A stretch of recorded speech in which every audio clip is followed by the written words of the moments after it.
हाँ, हमको भी टीवी चैनलों के माध्यम से, आप लोगों के माध्यम से जानकारी हुई है कि अनुज कन्नौजिया जो 2.5 लाख का इनामी था और मेरे भाई अजय प्रकाश सिंह उर्फ मन्ना सिंह के हत्याकांड और उसमें चश्मदीद गवाह रहे राम सिंह मौर्य और सुरक्षा में लगाए गए सिपाही सतीश कुमार हत्याकांड के दोनों हत्याकांडों को कारित कराने में इसका संपूर्ण योगदान रहा। और यह मुख्तार अंसारी का खास शूटर था। मुख्तार अंसारी के कहने पर साजिश करके इन लोगों ने हत्याकांड करवाया था।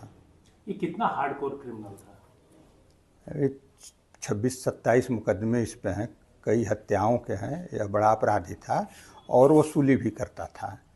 और मुख्तार अंसारी ने ऐसे कई गुर्गों को पाल रखा था जो उसमें इसका सबसे करीबी फिलहाल का यह गुर्गा रहा है। इसने सचुई गांव के रहने वाले जमींदार रहे हैं लोग, गुड्डा सिंह हैं, उनकी हत्या करवाया। उनके भतीजे की हत्या स्वयं किया। तो ऐसे ऐसे तमाम अपराध इसने किए हैं। इसका मुख्तार अंसारी का कितना बड़ा रिलेशन था और ये कितना पूर्वांचल के लिए कितना खौफ पैदा करने वाला ये था, अपराधी था, और इसकी अपराध की जड़ें कहाँ तक फैली हुई थी? देखिए, अपराध की जड़ें तो गाजीपुर, आजमगढ़, मऊ, ये तो ज़्यादातर यही था। नहीं, बनारस से लेके और बाहर तक भी हत्याएं मुख्तार अंसारी कराता था। इससे कई हत्याओं में नाम आए, कई में नहीं आए। और इसकी जो अपराध की कितना बड़ा अपराधी था ये इनाम से ही साबित हो जाता है। 2.5 लाख का इनाम बहुत बड़ा इनाम होता है कि 2.5 लाख का इनाम अगर प्रशासन ने इस पर रखा है तो यह समाज के लिए, सरकार के लिए, पुलिस प्रशासन के लिए खतरा था। इस नाते इस पर इतना बड़ा इनाम रखा गया था। अचानक इसके ऊपर 2.5 लाख की घोषणा की गई और उसके 24 घंटे के अंदर इससे मुठभेड़ भी हो जाता है। किस नज़र से इसे आप देखते हैं? देखिए, अचानक नहीं हुई। 50,000 पहले इनाम हुआ, फिर 1 लाख को। एक प्रक्रिया होती है, धीरे धीरे बढ़ती है। 1,50,000 तक जिला प्रशासन करता है, 1 लाख तक डीआईजी साहब करते हैं, उसके ऊपर जो है एडीजी साहब करते हैं, उसके ऊपर जाता है डीजीपी साहब करते हैं। तो लास्ट डीजीपी साहब के यहाँ से 2.5 लाख हुआ है। ऐसा नहीं कि एक ही बार 2.5 लाख हो गया इनका, धीरे धीरे इनाम बढ़ते बढ़ते हुआ है इनाम इस पर। आपके भाई की हत्या हुई थी, उसमें कितने लोग आरोपी थे और इसका क्या रोल था? देखिए, आरोपी तो कई लोग थे। उसमें आपको बता दें कि दोनों हत्याकांडों में अब तक 9 लोग पुलिस इनकाउंटर में, मुठभेड़ में मार दिए गए। इसको और मुख्तार अंसारी को लोग 11 लोग, मुख्तार अपनी मौत मरे और इनकाउंटर में रह गए। 11 लोग जो है पुलिस मुठभेड़ में मारे गए दोनों घटनाओं में हमारे यहाँ। और हम और हमारा परिवार और हमारे मित्रगण, सहयोगी गणों ने 16 साल बाद इस बार होली मनाई है।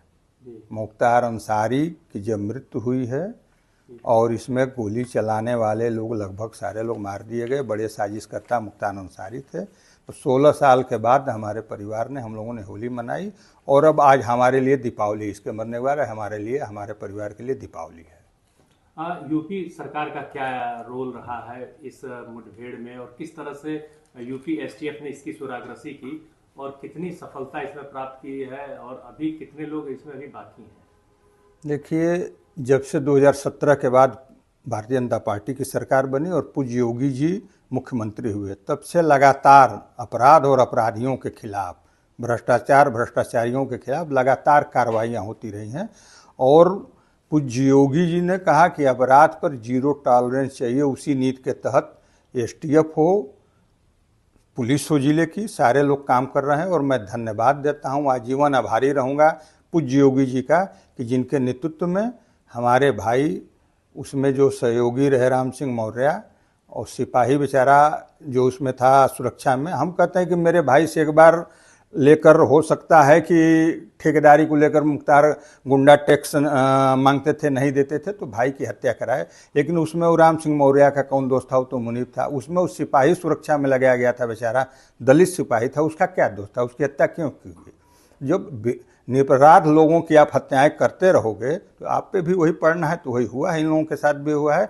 और इसके लिए यूपी एसटीएफ को, और देखिए मुठभेड़ हुई है, आप भी पता कर लीजिएगा, जो उसमें एसटीएफ सीओ हैं डीके शाही जी, धर्मेश कुमार शाही जी, उनके बाएं कंधे में गोली लगी हुई है। न्यूज़ में भी दिखा रहा था। तो ये वास्तव में मुठभेड़ हुई है, ऐसा नहीं है कि पुलिस को पकड़ के करना रहता। पुलिस वहाँ से लाती, यूपी पुलिस लाती या यूपी एसटीएफ लाती तो उत्तर प्रदेश में करती, न कि जाके झारखंड में करती जहाँ वह था।